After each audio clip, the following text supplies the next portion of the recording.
அதான் வாழ்க்கையோட லட்சியத்தை அவங்க முழுமை அடையக்கூடிய வார்த்தைகள். அது அல்லாட்ட என்ன கேட்குறாங்க பாருங்கள் நபி யூசுஃப், ரப்பி ஆதைதனி மினல் முல்க், யா அல்லாஹ் நீ தான் என்னை அரசனாக்குன.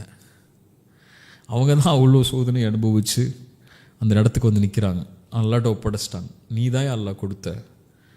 வல்லம் தனி மின் தஅவீலில் ஹதீஸ், நீ தான் அல்லாஹ் அந்த கனவுடைய விளக்கத்தைலாம் கற்றுக் கொடுத்த. அதனால தான் அந்த சிறையிலேருந்து அவங்க வெளியே வந்தாங்க.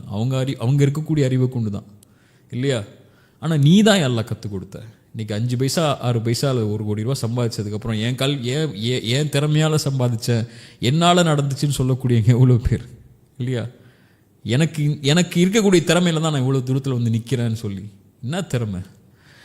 யூசுஃப் சொன்னாங்க, யா அல்லாஹ் நீ தான் எனக்கு அதிகாரத்தை கொடுத்த, நீ தான் கனவுடைய விளக்கத்தை கொண்டு வந்த. ஃபாத்திரஸ் ஸமாவாதி வல் அர்த், வானங்கள் பூமிகளை நிர்வகித்தவன் நீதான். நீ தான் என் வாழ்க்கையில் எல்லாத்தையும் முடிவு பண்ண. கஷ்டம் நஷ்டம் இன்பம் துன்பம் இருள் சந்தோஷம், எப்போ நான் சிரிக்கணும், எப்போ அழணும், எப்போ சோதிக்கப்படணும், எப்போ வெளியே வரணும், எல்லாத்தையும் டிசைட் பண்ணது நீ தான். என் லைஃப்பை டிசைன் பண்ணதே நீ தான். ஃபாத்திரஸ் ஸமாவாதி வல் அர்த் அன்த வலியி ஃபித் துன்யா வல் ஆஹிரா. யா அல்லாஹ் நீ தான் இந்த உலகத்தில் நான் பட்ட எல்லா கஷ்டத்துலையும் என்னோட நண்பனாக இருந்த. என்னை கைவிடலை. நீ டிசைன் பண்ணாலும் என் வாழ்க்கையை சோதிக்கப்படும் போது நீ கைவிடலை, என்னோடு இருந்துட்ட. அந்த வலியி ஃபித் துன்யா வல் ஆஹிரா, மறுமையிலையும் நீ தான் எனக்கு தோழன் நண்பன்.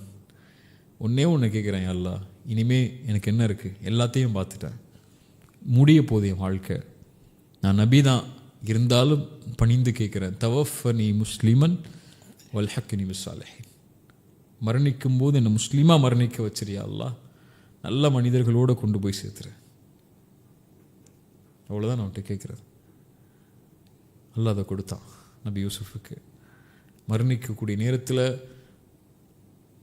எல்லா காரியங்களையும் முழுமையாக்கி முஸ்லீமாக மரணிக்க வச்சிரியா அல்லாங்கிற துவாவை கேட்டு அல்லாஹ் மரணிக்க வைக்கக்கூடிய காரியம் இருக்குது பாருங்கள்.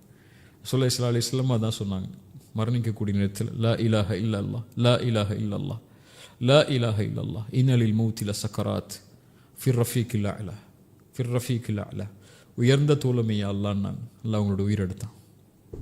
அல்ஹக்னி பிஸ்ஸாலிஹீன், நல்ல மனிதர்களோட அல்லாஹ் எங்களை ஒன்று சேர்த்துரு. ஹபீப், ரொம்ப தெளிவான ஒரு பெரிய கான்வர்சேஷனை நம்ம பார்த்தோம்.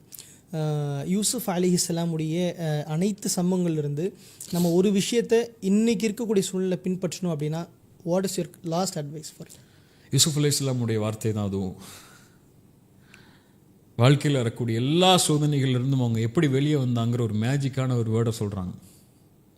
அவங்க சகோதரர்கள்ட்ட பேசினதுக்கப்புறம், இன்னஹு மயத்தகி வயஸ்பிர் ஃப இன்னல்லாஹ லா யுதீஉ அஜ்ரல் முஹ்சினீன், யார் அல்லாவை பயந்து கொண்டு பொறுமையோடு இருக்கிறாங்களோ, வரக்கூடிய சோதனைகளில் அல்லாவை பயந்து கொண்டு அல்லாவுடைய பயத்தை எடுத்துக்கொண்டு வரக்கூடிய சோதனைகளில் மிக பொறுமையோடு சகித்து கொண்டு, அல்லாவுடைய சோதனை அல்லாஹ் என்னை வெளியே கொண்டு வருவாங்கிற நம்பிக்கையோட பொறுமையாக அந்த காரியத்தை சகித்து அல்லாவுடைய அச்சத்தை கொண்டு நடந்து போகிறாங்களோ, இன்னல்லாஹ் லா யுதீஉ அஜ்ரல் முஹ்சினீன், ஒருபோதும் அந்த நல்லவர்கள் செய்யக்கூடிய செயலுடைய காரியத்தை அல்லாஹ் வீணாக்கிட மாட்டான். அவங்கள அல்லாஹ் கைவிற்றவே மாட்டான். எல்லா நிலைகளிலையும் தக்வா சபூர், எல்லா சோதனைகள்லையும் பிரச்சனைகள்லையும் கஷ்டங்கள்லையும் இன்னல்கள்லையும் அல்லாஹ்வுடைய அச்சமும் பொறுமையும், அல்லாஹ் என்னை கைவிட மாட்டாங்கிற நம்பிக்கையோட நகர்ந்த அல்லாஹ் எனக்கு இதை கொடுத்துட்டான்னு நபி யூசுஃப் சொன்னாங்க. அதான் நம்ம பெற வேண்டிய பாடம் நினைக்கிறேன்.